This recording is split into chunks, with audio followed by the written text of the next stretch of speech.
예, 여러분 안녕하세요. 시사 리포트입니다. 오늘의 정치 논평 시작하겠습니다. 이재명, 김건희 조명 맞다. 나도 고발하라. 라고 하니까 국민의힘에서 실제 고발을 했습니다. 예, 서울시의원 이종배라는 분이 이제 고발을 한 것인데 본인이 뜨려고 고발을 한 건가요? 예, 참 서울시 의정이나 잘할 것이지 예, 중앙정치에 이렇게 개입을 하는 모습 좋아 보이진 않습니다. 예, 굉장히 좀 안 좋아 보이고요.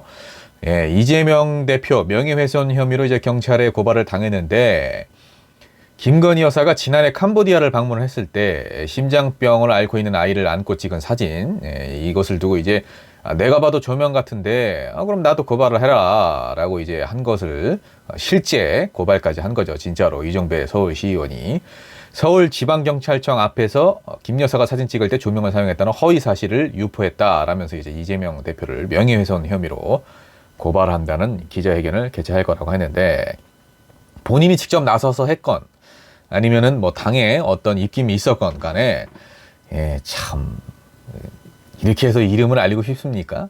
이게 무슨 의미가 있습니까 이게?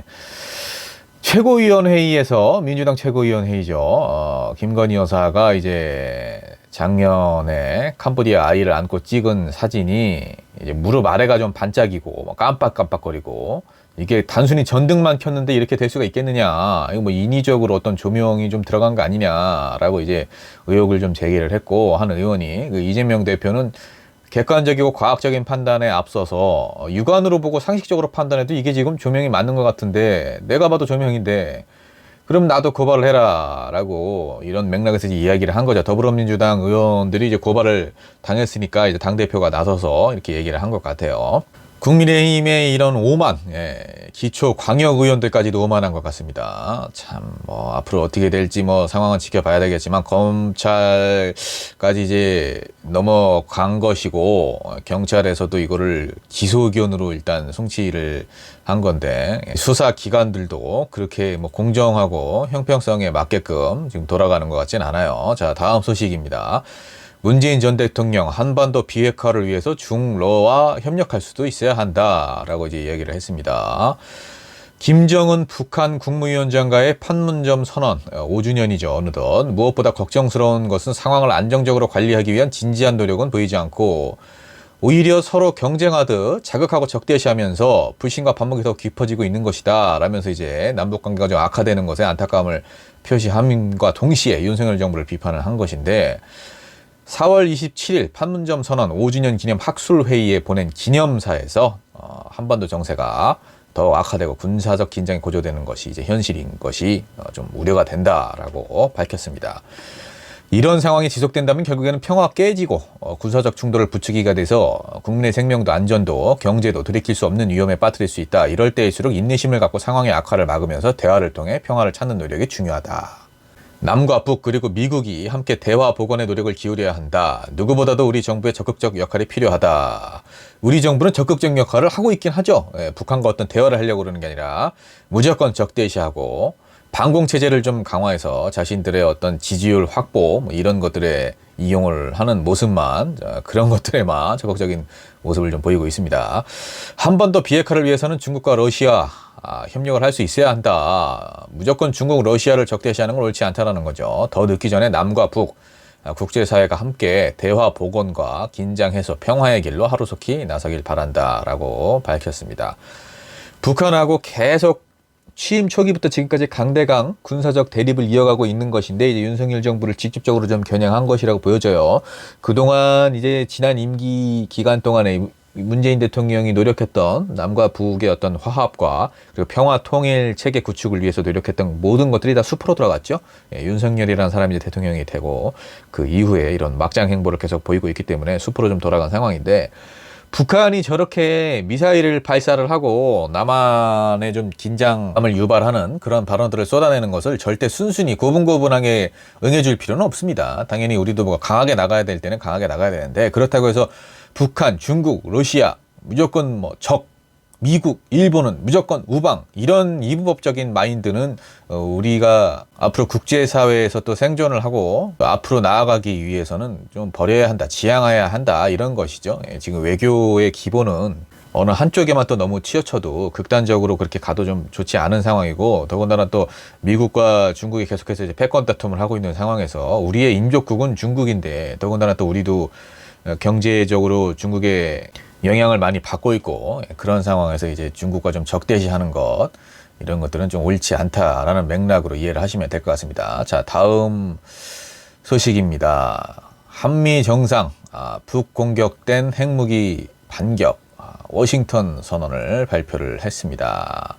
윤석열 대통령과 조 바이든 미국 대통령, 미국 워싱턴에서 정상회담을 열었고, 북한 핵미사일 위협에 맞선 한미 확장 억제 강화 방안이 담긴 워싱턴 선언을 발표를 했는데, 이 워싱턴 선언은 확장 억제의 정보 공유 공동 기획, 공동 실행을 포괄하는 새 협의체 한미 핵 협의 그룹 창설에 이제 합의를 한 것이고, 윤석열 대통령은 우리 두 정상은 북한의 핵미사일 위협에 직면해서 상대방의 선의에 기대는 가짜 평화가 아닌 압도적인 힘의 우위를 통한 평화를 달성하기 위해 양국 간 확장 억제를 획기적으로 강화하기로 했다.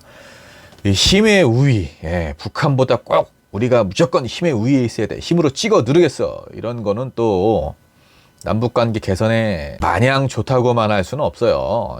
오히려 한반도의 군사적인 긴장감을 좀 불러올 수도 있다는 거. 그리고 우리가 어쨌든 이제 양동작전을 좀 펼쳐야지 이렇게 너무 힘으로만 하려고 그러면 좋지 않습니다. 워싱턴 선언은 이제 공동성명과는 별도의 문서로 확장 억제에 대한 별도 문건을 채택한 것은 이제 이번이 처음이라고 하는데, 북한이 핵 공격을 할 시에 즉각적인 정상 간 협의를 갖고 미국의 핵무기를 포함해서 동맹의 모든 전력을 사용한 신속하고 압도적이며 결정적인 대응을 취하기로 약속을 했다. 지금 핵 잠수함도 교육에 뭐 들어온다고 하죠. 뭐 사실상 이제 전술핵이 재배치되는 그런 개념이라고 생각을 하시면 되는데, 이렇게 지금 어떻게 보면 또 이제 핵 과열 경쟁으로 이어지지는 않을까 좀 우려가 되기는 합니다.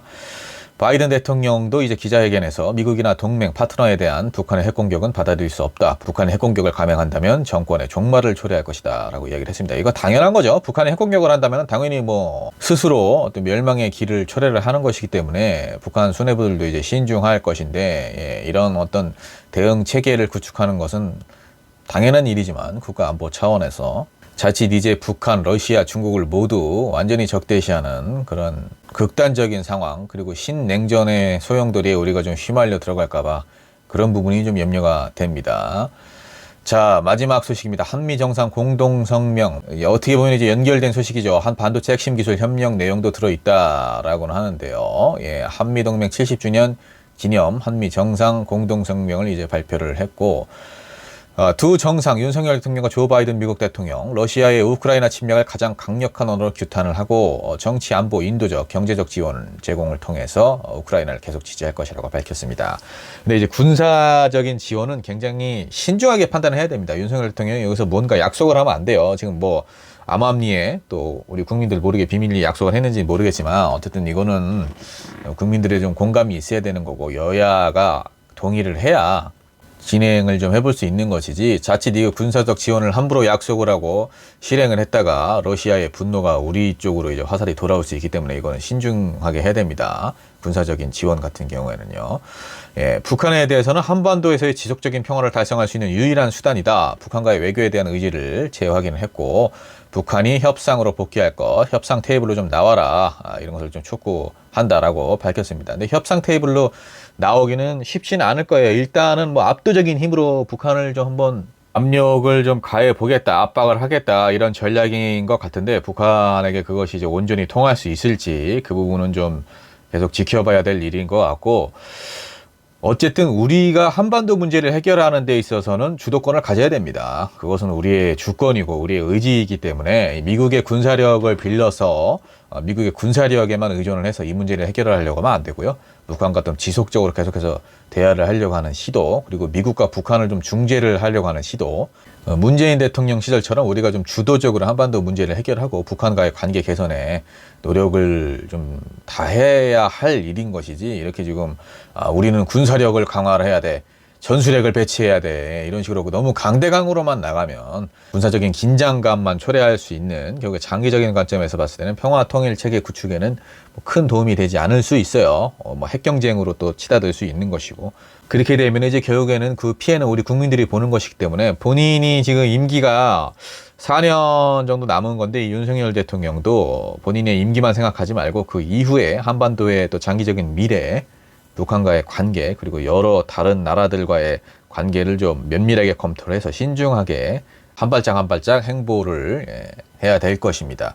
자, 시사 리포트 오늘의 정치 논평 여기까지입니다. 시사 리포트 구독 부탁드립니다.